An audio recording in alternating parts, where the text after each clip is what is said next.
السلام علیکم ورحمۃ اللہ تعالی وبرکاتہ۔ نحمده ونصلي ونسلم على رسوله الكريم، اما بعد فاعوذ باللہ من الشیطان الرجیم، بسم اللہ الرحمن الرحیم۔ قال اللہ تبارک وتعالی فی القرآن المجید، وَإِذْ قَالَ لُقْمَانُ لِابْنِهِ وَهُوَ يَعِظُهُ يَا بُنَيَّ لَا تُشْرِكْ بِاللَّهِ إِنَّ الشِّرْكَ لَظُلْمٌ عَظِيمٌ وَوَصَّيْنَا الْإِنسَانَ بِوَالِدَيْهِ حَمَلَتْهُ أُمُّهُ وَهْنًا عَلَى وَهْنٍ وفصاله في عامين أن اشكر لي ولوالديك إلي المصير وإن جاهدك على أن تشرك بي ما ليس لك به علم فلا تطعهما وصاحبهما في الدنيا معروفا واتبع سبيل من أناب إلي ثم إلي مرجعكم فأنبئكم بما كنتم تعملون يا بني إنها إن تك مثقال حبة من خردل فتكن في صخرة أو في السماوات أو في الأرض يأت بها الله إن الله لطيف خبير يا بني أقم الصلاة وأمر بالمعروف وانهى عن المنكر واصبر على ما أصابك إن ذلك من عزم الأمور ولا تصعر خدك للناس ولا تمش في الأرض مرحا إن الله لا يحب كل مختال فخور واقصد في مشيك واغضض من صوتك إن أنكر الأصوات لصوت الحمير صدق الله العظيم۔ قال النبي صلى الله عليه وسلم تصحروا فإن في السحور بركة أو كما قال عليه الصلاة والسلام۔ سبحانك لا علم لنا إلا ما علمتنا إنك أنت العليم الحكيم رب اشرح لي صدري ويسر لي أمري واحلل عقدة من لساني يفقه قولي۔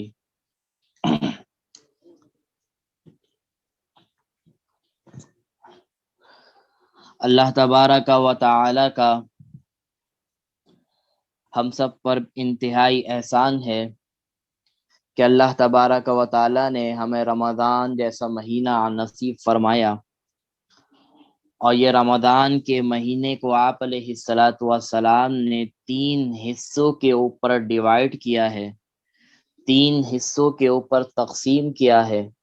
آپ علیہ السلام فرماتے ہیں کہ اس کا جو پہلا عشرہ ہے، یعنی رمضان جو 30 دن کا ہے، اس کے جو شروع کے 10 دن ہے، اس عشرے کا نام اللہ تبارک و تعالی نے رحمت رکھا ہے۔ اس کے بعد جو بیچ کے 10 دن ہے یعنی 11 سے 20 رمضان تک، اس عشرے کا نام اللہ تبارک و تعالی نے مغفرت کا نام دیا ہے، اور جو آخری عشرہ 10 دن یا 9 دن ہوتے ہیں، اس کو اللہ تبارک و تعالی نے مغفرت کا عشرہ دیا ہے۔ تو اللہ تبارک و تعالی نے یہ رحمت کا عشرہ ہمیں دیا، اور الحمدللہ آج رحمت کے عشرے کا ایک آدھا حصہ مکمل ہو چکا ہے۔ 5 روزے ہم رکھ چکے ہیں، اور آج ہمارا الحمدللہ 6واں روزہ ہے۔ تو ہمیں غور کرنا چاہیے کہ ہم نے یہ جو دن گزرے ہیں 4 سے 5 دن ہم نے کس طرح گزارے۔ اگر اللہ تبارک و تعالیٰ کی توفیق سے ہم نے ان ایام میں بہت زیادہ تو نہیں، اپنی توفیق کے حساب سے جتنی استطاعت ہے ہم نے عبادت کی ہے، تلاوتیں کی ہیں تو اللہ تبارک و تعالیٰ کا شکر ادا کرنا چاہیے کہ آپ نے ہمیں توفیق دی کہ ہم نے اس رحمت کے عشرے میں کچھ نہ کچھ عبادت کی ہیں، اور اگر خدا نہ خواستہ ہم نے ان عشرے کے اندر، ان دنوں کے اندر کوئی کوتاہی برتی ہے، کوئی اس کو ہم نے توجہ کے ساتھ نہیں گزارے، تو اس کے اوپر شرمندگی کا احساس بھی ہونا چاہیے، اللہ تعالیٰ سے معافی بھی مانگنی چاہیے کہ یا اللہ ہمیں جس طرح گزارنا چاہیے تھا ہم نہیں گزار سکے، ہم نے اپنی کوشش بھی نہیں کی، تو اس پر اللہ تبارک و تعالیٰ سے معافی بھی مانگی جائے، اور آگے جو دن ہیں اس کے لیے استقامت مانگی جائے، توفیق مانگی جائے کہ اگلے جو ایام آ رہے ہیں اس کے اندر خوب اچھی طریقے سے اللہ کی عبادت ہو جائے، نماز، روزے، زکوٰۃ، جو بھی عبادت سے تعلق رکھتے ہیں وہ ساری چیزیں اچھے انداز سے ہوں۔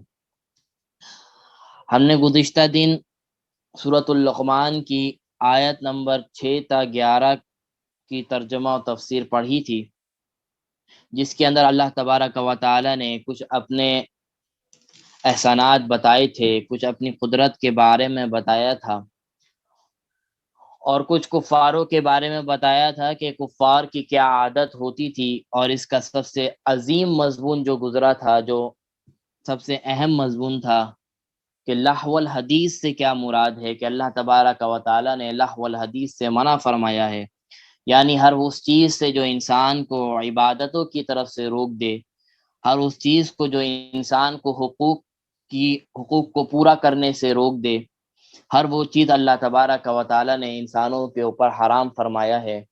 اب اس کے اندر گانے بجانے بھی داخل ہیں، اس کے اندر ایسے کھیل کود کا سامان بھی داخل ہے جو انسان کو ان چیزوں سے روکتا ہے، دوسری غلط کاموں میں لگاتا ہے۔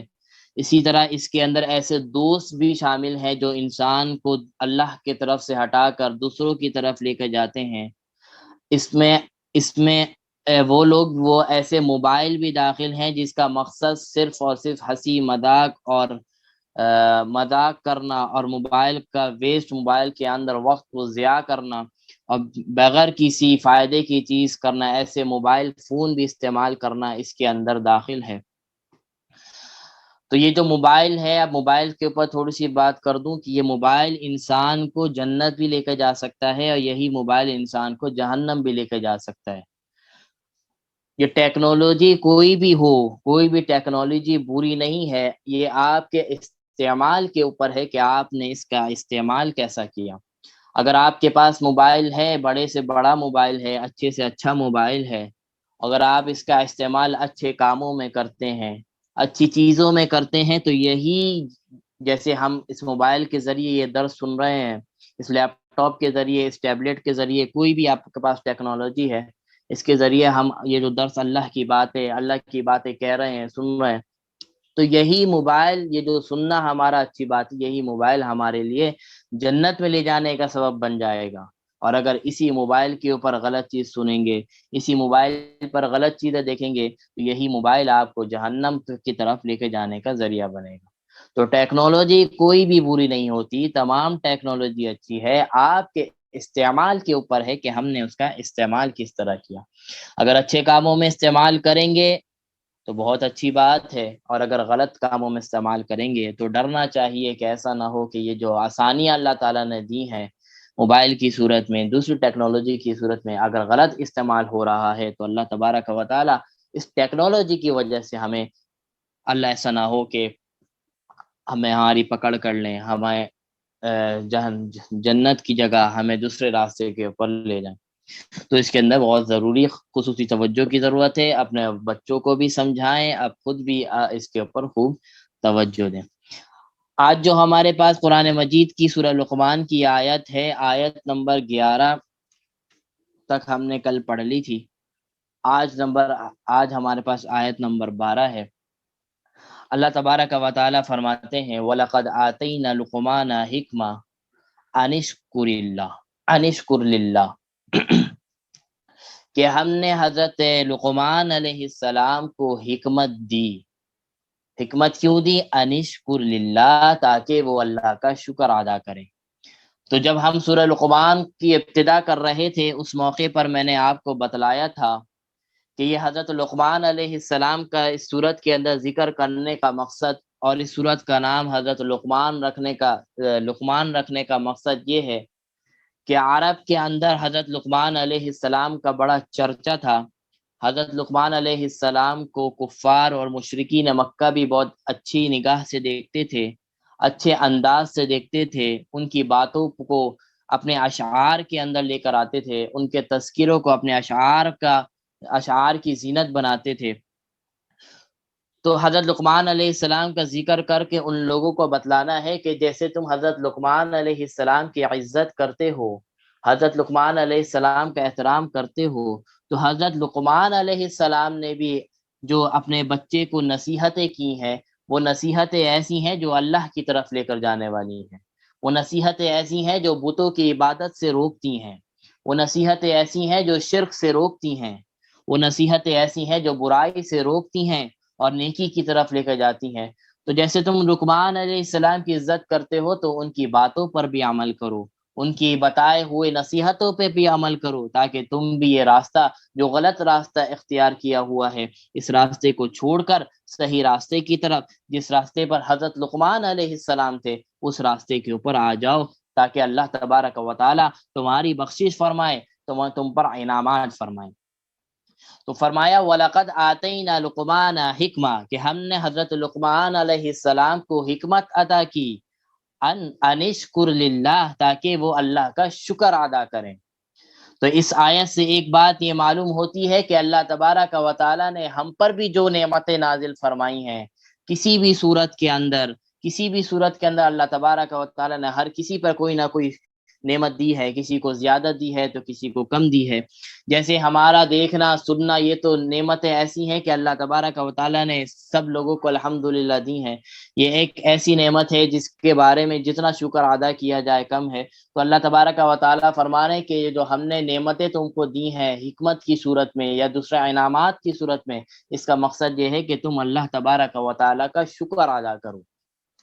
یہ حکم حضرت لقمان علیہ السلام کے ذریعے ہم سب کو دیا جا رہا ہے کہ اپنی اللہ کی نعمتوں کے اوپر کیا کیا جائے، شکر ادا کیا جائے۔ اور شکر ادا کرنے کا سب سے بہترین طریقہ یہ نہیں ہے کہ صرف اللہ زبان سے کہہ دیا یا اللہ تیرا شکر ہے تو نے مجھے بیٹے دیے، یا اللہ تیرا شکر ہے تو نے مجھے آنکھیں دی، یا اللہ تیرا شکر ہے تو نے مجھے کان دیے۔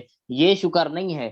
شکر یہ ہے کہ جو نعمتیں اللہ تعالیٰ نے دی ہیں، ان نعمتوں کا استعمال صحیح کیا جائے، یہی نعمتوں کا شکر ادا ہوتا ہے۔ اگر اللہ تعالیٰ نے آپ کو اولاد سے نوازا ہے تو آپ کی اولاد نیک راستے پر چلے، آپ اپنے بچے کو نصیحتیں کریں کہ اچھے راستے پر آئیں، تربیت اچھی کریں ان کے اوپر محنت کریں، تربیت کے حوالے سے برائی سے روکیں، نیکیوں کی طرف لے کر آئیں۔ تو یہ آپ کو جو اللہ تبارک و تعالیٰ نے اولاد دی ہے، یہ اولاد کا شکر ادا کرنا ہے اللہ تبارک و تعالیٰ سے۔ اسی طرح اللہ تعالیٰ نے آنکھیں دی ہیں، کان دیے ہیں، ان سے اگر ہم نے غلط استعمال کیا ان چیزوں کا تو یہ اللہ کی ناشکری ہے۔ اگر ان آنکھوں سے اگر ہم نے اچھے کام کیے، ان آنکھوں سے اچھی چیزیں دیکھیں، ان کانوں سے اچھی چیزیں سنیں، اس زبان سے اچھی باتیں کی، یہ زبان کا شکر ہے، یہ آنکھوں کا شکر ہے، یہ کانوں کا شکر ہے۔ تو اللہ تبارک و تعالیٰ فرماتے ہیں کہ ہم نے جو تم پر نعمتیں دی ہیں، جیسے حضرت لقمان علیہ السلام کو حکمت دی، اس کے علاوہ ہم نے سب کے اوپر کوئی نہ کوئی انعامات دیے، تو اس کا انعامات اگر چاہیے ان کو تو تم شکر ادا کرو۔ اگر شکر ادا کرو گے، آگے فرمایا وَمَن يَشْكُرْ فَإِنَّمَا يَشْكُرُ لِنَفْسِهِ، کہ اگر تم شکر ادا کرو گے تو اس میں تمہارا ہی فائدہ ہے۔ اللہ تبارک و تعالیٰ بندوں سے کہہ رہے ہیں اگر تم شکر ادا کرو گے تو اس میں تمہارا فائدہ ہے۔ ایسا نہیں ہے کہ اللہ کے کسی انعام کے اوپر تم شکر ادا کرو تو اللہ کی تعریف کے اندر اضافہ ہو جائے گا، ایسا نہیں ہے کہ اللہ کی نعمتوں کے اندر اضافہ ہو جائے گا، ایسا نہیں ہے کہ اللہ کی بڑائی کے اندر اضافہ ہو جائے گا۔ اللہ کی بڑائی تو اعلیٰ ہے، کسی کی شکر ادا کرنے سے یا ناشکری کرنے سے اللہ کی ذات کے اوپر ذرا بھی نقصان نہیں آئے گا۔ اگر فائدہ ہوگا تو صرف تمہیں ہی فائدہ ہوگا اگر شکر ادا کرو گے۔ کیسے فائدہ ہوگا؟ اللہ تبارک و تعالیٰ سورہ ابراہیم میں فرماتے ہیں لَإِن شَكَرْتُمْ لَأَزِيدَنَّكُمْ، اگر تم شکر ادا کرو گے تو اللہ تبارک و تعالیٰ ان نعمتوں کو جو تم پر اللہ تبارک و تعالیٰ نے کیے ہیں ان نعمتوں کا اللہ تبارک و تعالیٰ بڑھا دیں گے۔ جب نعمتیں بڑھیں گی تو فائدہ کس کا ہو رہا ہے؟ ہمارا ہو رہا ہے۔ تو فرمایا کہ اگر تم شکر ادا کرو گے تو اس میں فائدہ تمہارا ہے۔ ومن، آگے فرمایا ومن کفر فإن اللہ غنی حمید، اور اگر تم ناشکری کرو گے، اللہ تبارک و تعالیٰ کی ناشکری کرو گے، تو جان لو تمہارے ناشکری کا اثر اللہ پہ پڑنے والا نہیں ہے۔ تمہاری ناشکری کا کوئی اثر ایسا نہیں ہے کہ تم ناشکری کرو گے تو اللہ کی قدرت میں کوئی کمی آ جائے گی، اللہ کی بڑائی میں کوئی کمی آ جائے گی، اللہ کی عزت میں کوئی کمی آ جائے گی، اللہ کی نعمتوں میں کوئی کمی آ جائے گی، ایسا نہیں ہے۔ اگر تم ناشکری کرو گے تو اللہ تم سے لاپرواہ ہے، بے پرواہ ہے، اللہ بے نیاز ہے، اللہ کو تمہارے شکر کی ضرورت نہیں ہے۔ اگر شکر نہیں کرو گے، نہ شکری کرو گے، کفر کرو گے، تو اس کے اندر صرف تمہارا ہی نقصان ہے، اللہ کا کوئی نقصان نہیں ہے۔ نہ تمہارے شکر کا اللہ کو فائدہ ہے، نہ تمہاری ناشکری کا اللہ کو کوئی نقصان ہے۔ اگر شکر کرو گے تو تمہارا ہی فائدہ، اور ناشکری کرو گے تو تمہارا ہی نقصان۔ اب آگے جو فرما رہے وَإِذْ قَالَ لقمان، یہاں سے حضرت لقمان علیہ السلام کی کچھ نصیحتیں شروع ہو رہی ہیں جو حضرت لقمان علیہ السلام نے اپنے بچے کو کی تھی، اپنے بیٹے کو کی تھی۔ اب یہاں پر ہمیں یہ جو آگے جو چل رہی ہیں، ہمیں اس نیت سے سننا ہے کہ حضرت لقمان علیہ السلام اپنے بیٹے کو صرف نصیحت نہیں کر رہے بلکہ ہم سب کو نصیحت کر رہے ہیں۔ اس انداز سے آگے کی باتیں سننی ہے کہ اللہ کے یہ مقرب بندے حضرت لقمان علیہ السلام ہمیں کچھ نصیحت فرما رہے ہیں۔ فرمایا وَإِذْ قَالَ لُقْمَانُ لِابْنِهِ، کہ حضرت لقمان علیہ السلام نے اپنے بیٹے سے وَهُوَ يَعِظُهُ، نصیحت کرتے ہوئے کوئی باتیں فرمائی، نصیحت کرتے ہوئے اپنے بیٹے سے کوئی باتیں فرمائی۔ سب سے پہلی نصیحت کیا فرمائی یا بنیا لا تشرک باللہ، اے میرے بیٹے، اے میرے پیارے بیٹے، لا تشرک باللہ، اللہ کے ساتھ کبھی شرک نہ کرنا، اللہ کے ساتھ کبھی کسی کو شرک نہ کرنا، کسی کو اللہ تبارک و تعالیٰ کے برابر لا کے نہ کھڑا کرنا۔ تو یہ سب سے بڑی نصیحت اللہ تبارک و تعالیٰ نے، اللہ تبارک و تعالیٰ کے محبوب بندے حضرت لقمان علیہ السلام ہمیں اپنے بیٹے کو فرما رہے ہیں کہ کبھی شرک نہ کرنا۔ آگے فرمایا ان الشرک لظلم عظیم، کہ بے شک شرک بہت بڑا ظلم ہے، شرک بہت بڑا ظلم ہے۔ جتنے بھی ظلم ہوتے ہیں ان تمام مظالم کے اندر سب سے بڑا ظلم اللہ کے ساتھ کسی کو شریک ٹھہرانا ہے۔ اب شرک دو قسموں کا ہوتا ہے، ایک شرک ہوتا ہے اعتقادی شرک، اور ایک شرک ہوتا ہے عملی شرک۔ اعتقادی شرک کیا ہے؟ کہ اللہ کے سوا کسی اور کو بھی معبود ماننا، یا اللہ کے سوا کسی اور کو بھی اپنا حاجت روا ماننا۔ جیسے بہت سے لوگوں کا عقیدہ ہوتا ہے کہ کسی بزرگ سے جا کے ہم مزار پہ جا کے مانگیں گے تو ہمارا یہ کام ہو جائے گا۔ جیسے بہت سے لوگوں کا عقیدہ، جیسے کفاروں کا عقیدہ تھا کہ وہ بتوں سے مانگتے تھے کہ بت ہمیں دیتے ہیں، بتوں کی پوجا کرتے تھے اللہ کو چھوڑ کر۔ یہ تو سب سے بڑا شرک ہے، یہ اعتقادی شرک ہے۔ یہ جیسے اس لیے سب سے پہلے نمبر پر یہ برائی کفار کے اندر سب سے زیادہ تھی، مشرکین کے اندر سب سے زیادہ تھی۔ تو اللہ تبارک و تعالیٰ نے سب سے پہلے حضرت لقمان علیہ السلام نے سب سے پہلے نصیحت یہی کی کہ کبھی اللہ سے شرک نہیں کرنا۔ اب ہمارے اندر ہم بتوں کی تو عبادت نہیں کرتے، ہم بتوں کی تو پوجا نہیں کرتے، لیکن ہم کیا کرتے ہیں؟ ہم دوسروں سے جا کے مدد مانگتے ہیں، ہم مردوں سے جا سے مدد مانگتے ہیں، ہم قبروں کو جا کے سجدہ کرتے ہیں، مدار والے کے پاس جا کے حاضری دیتے ہیں، اس سے اپنے لیے اولاد مانگتے ہیں، اس سے سارے کام فرماتے ہیں۔ تو یہ اعتقادی شرک ہے، یہ شرک ہے۔ اور ایک ہوتا ہے عملی شرک۔ عملی شرک کیا ہے؟ کہ اعتقادی شرک تو نہیں ہے، ہمارا عقیدہ تو صاف ہے کہ اللہ کے سوا کوئی ایسی ذات نہیں ہے جو کام بنانے والی ہے، یہ تو ہمارا عقیدہ ٹھیک ہے۔ لیکن عملی شرک کیا ہے؟ ہم زکوٰۃ دیتے ہیں دوسروں کو دکھانے کے لیے، ہم نماز پڑھتے ہیں دوسروں کو دکھانے کے لیے، ہم روزے رکھتے ہیں دوسروں کو دکھانے کے لیے، ہم نے عبادت کرتے ہیں تاکہ لوگ ہماری تعریف کریں، لوگ ہماری واہ واہ کریں۔ یہ عملی شرک ہے، اس کو عملی شرک کہا جاتا ہے۔ تو اس دونوں شرک سے بچنا ہے۔ فرمایا لا تشرک باللہ، اللہ کے ساتھ کسی کو شریک نہیں ٹھہراؤ۔ ان الشرک لظلم عظیم، کہ بے شک شرک اللہ کے نزدیک سب سے بڑا ظلم ہے، سب سے بڑا ظلم اللہ کے نزدیک شرک ہے۔ آگے فرمایا ووصینا الانسان، اب آپ اندازہ لگائیے شرک کے بعد اللہ لقمان علیہ السلام کس موضوع کو لے کر آ رہے ہیں۔ فرمایا ووصینا الانسان بوالدیہ، کہ ہم نے وصیت کی انسان کو، کہ کس بات کی؟ کہ احسان کرنا اپنے والدین کے ساتھ۔ ہم نے والدین کے بارے میں ہم نے اپنے انسانوں کو وصیت کی کہ والدین کی کبھی نافرمانی نہیں کرنا، والدین کو کبھی تکلیف نہ پہنچانا، والدین کو کبھی اس طرح کی پریشانی نہیں کرنا۔ آگے فرمایا والدین کی کچھ قربانیاں بتا رہے ہیں کہ تمہاری والدین کی تمہارے اوپر کچھ قربانیاں ہیں۔ فرمایا حملتہ امہ وہنا علی وہن وفصالہ فی عامین، کہ یہ جو تمہاری ماں ہے اس نے تمہیں جب تمہاری پیدائش کا وقت تھا، اس نے تمہاری ماں نے اس کو اپنے پیٹ کے اندر جو تمہیں رکھا، جو وہ مشقت جو تمہاری ماں نے اٹھائی ہے، وہ 9 مہینے کی مشقت، جو اور سب سے بڑی مشقت جب بچہ ڈیلیوری ہو رہی ہوتی ہے تو وہ مشقت سب سے زیادہ مشقت ہوتی ہے۔ تو فرمایا کہ یہ تمہاری ماں ہے کہ جس نے تمہیں اپنے پیٹ کے اندر تمہیں مشقت کے ساتھ رکھا۔ آگے فرمایا یہی تمہاری ماں ہے، پھر جب تم پیدا ہو گئے یا تم اس دنیا میں آ گئے تو تمہاری ماں نے تمہیں 2 سال تک اپنا دودھ پلایا۔ اب دودھ پلانے کے اندر بڑے معاملات آتے ہیں، بچے کو کبھی بھی بھوک لگتی ہے، اس نے اپنی دین کو قربان کی، اس نے اپنی ساری معاملات کو قربان کیے تمہاری بھوک کی فکر کے لیے۔ سب سے پہلے تو میں تمہارے سامنے حاضر ہوئی، تو ماں کی قربانی۔ پھر اس کے علاوہ دودھ پلانے میں والدین کی، والد کی کیا قربانی؟ والد نے تمہارے دودھ کا خرچہ اٹھایا، تمہاری پرورش کا خرچہ اٹھایا، تمہاری ڈیلیوری کا خرچہ اٹھایا۔ اس کے علاوہ اور جتنے بھی معاملات ہیں جو بچے کے ہوتے ہیں وہ سارے والد کرتا ہے۔ تو فرمایا کہ اپنے والدین کی کبھی نافرمانی نہیں کرنا۔ فرمایا کہ یہ ماں وہ ہے کہ جس نے تمہیں 9 مہینے تک اپنے پیٹ میں رکھا، ایک مشقت اٹھایا، اور مشقت جیسے جیسے تمہارا حمل بڑھتا رہا مشقتوں میں بھی اضافہ ہوتا رہا۔ آگے فرمایا پھر جب تمہیں دودھ پلانے کا معاملہ آیا تو اس کے اندر بھی بڑی مشقتیں اٹھائیں، اور تمہارے والد نے بھی تم پر خرچہ کیا، تو کبھی اپنے والدین کی نافرمانی نہیں کرنا۔ اللہ تبارک و تعالیٰ نے وصیت فرمائی ہے، اور وصیت کا احترام سب جانتے ہیں۔ وصیت کی اہمیت کیا ہوتی ہے؟ وصیت وہ ہوتی ہے جب انسان کسی کے بارے میں وصیت کر رہا ہوتا ہے، اس کو کتنے اہمیت دی جاتی ہے۔ تو اللہ ہمیں وصیت کر رہا ہے والدین کے بارے میں کہ اپنے والدین کی کبھی نافرمانی نہیں کرنا، اور 2 قربانی کے بارے میں بتایا۔ آگے فرمایا انشکر لی ولی والدیک، اللہ تبارک و تعالیٰ فرما رہے تو تم شکر ادا کرو میرا اور اپنے والدین کا۔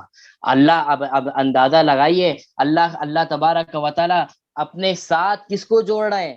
والدین کو جوڑ رہے ہیں کہ میرا شکر ادا کرو اور اپنے والدین کا شکر ادا کرو، کہ جیسے والدین نے تمہیں پالا ہے، تمہاری پرورش کی ہے، تو میرے بعد اگر سب سے زیادہ اگر شکر ادا کرنے کا حق اگر کسی کے لیے ہے تو والدین کے لیے ہے۔ تو اللہ فرماتے ہیں کہ میرا شکر ادا کرو اور اپنے والدین کا شکر ادا کرو، الی المصیر، کیونکہ تمہیں ایک دن میرے ہی پاس آنا ہے۔ اگر ناشکری کرو گے تو کہاں چلے جاؤ گے؟ آنا تو میرے ہی پاس ہے، وہاں نمٹ لیں گے، جو معاملات ہے دیکھ لیں گے۔ اگر تم نے والدین کی نافرمانی نہ کی ہوگی، فرما برداری کی ہوگی، وہاں انعامات آ کے مجھ سے لے لینا۔ اور والدین کی فرما برداری ایسی ہے کہ انسان کو اس کا بدلہ دنیا کے اندر بھی اللہ تبارک و تعالیٰ دیتے ہیں۔ دوسرے معاملات، دوسری عبادتوں کے جو انعامات ہے اس کے اندر اللہ کا وعدہ نہیں ہے کہ میں دنیا میں دوں گا۔ آخرت کا تو وعدہ ہے کہ میں دنیا میں دوں گا اگر تم عبادت کرو گے، نہیں کیا کرو گے، لیکن دنیا کا وعدہ نہیں کیا۔ اللہ تعالیٰ دیتے ہیں لیکن وعدہ نہیں فرمایا۔ لیکن جو والدین کے ساتھ فرما برداری کرے گا، والدین کا احساس کرے گا، تو ایسے شخص کے لیے وعدہ ہے اللہ کی طرف سے کہ دنیا میں بھی اس کا بدلہ دے گا اور آخرت میں بھی اللہ بدلہ دے گا۔ اور خدا نخواستہ اگر والدین کی نافرمانی کرے گا اور والدین کی حقوق کی تلفی کرے گا، ان کو ستائے گا، تو ایسا شخص دنیا کے اندر بھی پریشان رہتا ہے اور آخرت کے اندر تو ہے ہی پریشان۔ آگے فرمایا وَإِن جَاهَدَكَ عَلَىٰ أَن تُشْرِكَ بِي مَا لَيْسَ لَكَ بِهِ عِلْمٌ۔ اچھا، آگے ایک اصول بتا دیا کہ والدین کی تمہیں فرمانبرداری کرنی ہے، ہر حال میں کرنی ہے، کسی صورت میں ان کی نافرمانی نہیں کرنی۔ ہاں البتہ اگر تمہارے والدین کافر ہیں، اگر والدین تمہارے مشرک ہیں، اللہ کے راستے پر نہیں ہیں، اور تم اللہ کے راستے پر ہو، تم مسلمان ہو، اور والدین تمہیں حکم دے کہ اللہ کے ساتھ شرک کرنے کے لیے، اگر والدین تمہیں حکم دے ناجائز کام کرنے کے لیے، اگر والدین تمہیں حکم دے غلط کام کرنے کے لیے، تو ایسے موقع پر والدین کی بات نہیں ماننی، ایسے موقع پر والدین کی بات نہیں ماننی۔ لیکن آگے ایک اصول بتا دیا، فَلَا تُطِعْهُمَا، فَلَا تُطِعْهُمَا، ایسا نہیں ہے کہ نہیں، وَإِن جَاهَدَكَ عَلَىٰ أَن تُشْرِكَ، اگر وہ تمہیں حکم دے شرک کرنے کا، غلط کام کرنے کا، بِمَا لَيْسَ لَكَ، جس کے بارے میں تمہیں علم نہیں ہے، فَلَا تُطِعْهُمَا، تو تمہیں نہیں چاہیے کہ تم ان کی بات کو مانو، مگر فرمایا وصاحبہما فی الدنیا معروفا، مگر ان کے ساتھ احسان والا معاملہ کبھی نہ چھوڑنا، ان کے ساتھ فرما برداری والا معاملہ نہ چھوڑنا۔ یعنی یہ تو ٹھیک ہے کہ شرک کی بات، ان کی ان باتوں پر عمل نہیں کرنا، لیکن ان کو ستانے کی اجازت پھر بھی نہیں ہے، ان کو تکلیف پہنچانے کی اجازت پھر بھی نہیں ہے، ان کو اف کہنے کی اجازت پھر بھی نہیں ہے، ان کو گالی گلوچ حتیٰ کہ نعوذ باللہ مار پیٹ کی اجازت بالکل نہیں ہے۔ اگر وہ تمہیں شرک کی بھی دعوت دے نا، اگر تمہیں وہ گناہوں کی طرف بھی بلائے نا، پھر بھی یہ بات تو اللہ کا حکم ہے کہ ان کی بات نہیں ماننا، لیکن احترام ان کا پھر بھی لازم ہے، ان کی عزت پھر بھی لازم ہے، ان کی فرمانداری دوسرے کاموں کے اندر پھر بھی لازم ہے، لیکن وَاتَّبِعْ سَبِيلَ مَنْ أَنَابَ إِلَيَّ، پھر آگے فرمایا مگر یعنی والدین کی فرمانداری، والدین کا ادب احترام تو تمہیں کرنا ہے، لیکن دین کے معاملے میں پھر ایسے لوگوں کی طرف رجوع کرنا جو اللہ کے راستے پر ہے، دین کے معاملے میں ایسے لوگوں کی بات سننا جو اللہ کے راستے پر ہے۔ تو اس آیت سے فرمایا کہ اگر والدین تمہیں غلط کام کا حکم دے،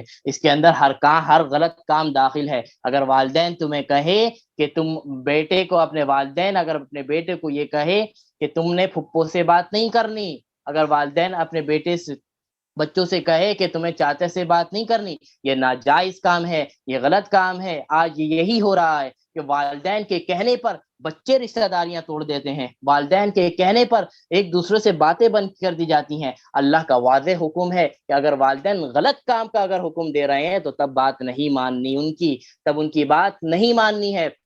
اگر والدین تمہیں کہہ رہے ہیں کہ گانے سنو تو ان کی بات نہیں ماننی، اگر والدین تمہیں کہیں کہ رشوت لو تو تمہیں اپنے والدین کی بات نہیں ماننی، اگر والدین تمہیں کہیں کہ سود کھاؤ تو تمہیں اپنے والدین کی بات نہیں ماننی۔ ان کو اچھے انداز سے سمجھانا ہے، ان کو بتانا ہے کہ یہ غلط کام ہے، آپ بھی ان چیزوں کو چھوڑیں، میں بھی ان چیزوں کو چھوڑوں گا۔ تو یہ سارے غلط اعمال ہیں جو والدین کے کہنے کے اوپر نہیں کرنے، البتہ والدین کا احترام اور والدین کی فرمانبرداری دوسرے کاموں کے اندر لازم ہے۔ وَاتَّبِعْ سَبِيلَ مَنْ أَنَابَ إِلَيَّ، اور اچھے کاموں کے اندر، اللہ کی طرف کاموں کے اندر ایسے لوگوں کے راستے پر چلنا جو اللہ کی طرف رجوع کرنے والے ہیں۔ فرمایا ثُمَّ إِلَيَّ مَرْجِعُكُمْ فَأُنَبِّئُكُمْ بِمَا كُنْتُمْ تَعْمَلُونَ، بس ایک دن تمہیں ہمارے ہی پاس کے لوٹ کر آنا ہے، ہمارے ہی پاس تمہیں ایک دن آنا ہے۔ فَأُنَبِّئُكُمْ بِمَا كُنْتُمْ تَعْمَلُونَ، بس اس دن ہم تم لوگ کو بتلا دیں گے کہ تم کیا عمل کیا کرتے تھے، یعنی تمہیں بتلا دیا جائے گا کہ تم کیسا عمل کرتے تھے، یعنی اعمال کا جو جزا اور سزا ہے اس دن تمہیں دکھا دیا جائے گا، بتا دیا جائے گا۔ آگے فرمایا اے میرے بیٹے، یا بنیا، اے میرے بیٹے، انہا ان تکو مثقال حبۃ من خردل فتکون فی صخرۃ او فی السماوات او فی الارض یأتی بها اللہ ان اللہ لطیف خبیر۔ اے میرے بیٹے، اگر کوئی عمل بھی تم چھوٹے سے چھوٹا عمل بھی کرو گے، کسی پہاڑ کی چوٹی میں کرو گے یا آسمانوں میں کرو گے، یعنی وہ چھوٹا عمل اگر پہاڑوں میں چھپا ہوا ہو، دانے کے برابر بھی اگر کوئی عمل ہو،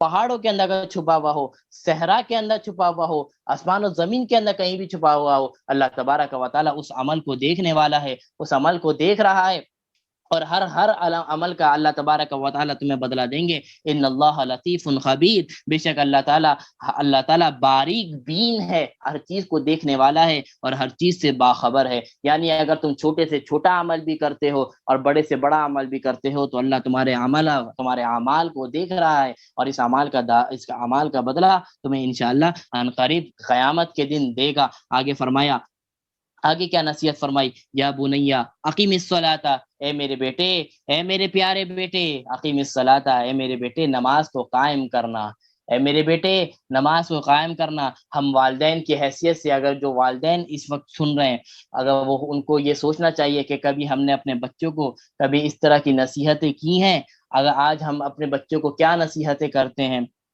کہ اچھے نمبروں سے پاس ہونا، پڑھائی کرنا تاکہ تم ڈاکٹر بنو، پڑھائی کرو تاکہ تم انجینئر بنو، پڑھائی کرو تاکہ تم پیسے اچھے کماؤ، یا یہ اچھے آگے دنیا میں آگے سے آگے نام بناؤ۔ آج ہماری نصیحتیں یہی ہوتی ہیں، اس کے علاوہ کیا نصیحت ہوتی ہیں؟ اور حضرت لقمان علیہ السلام کی نصیحت دیکھیں، فرمایا یا بنیا اقیم الصلاۃ، اے میرے بچے نماز کو قائم کرنا، نماز کو قائم کرنا، وَأْمُرْ بِالْمَعْرُوفِ، اور نیکیوں کا حکم دینا، اور نیکیوں کا ہمیشہ کیا کرنا؟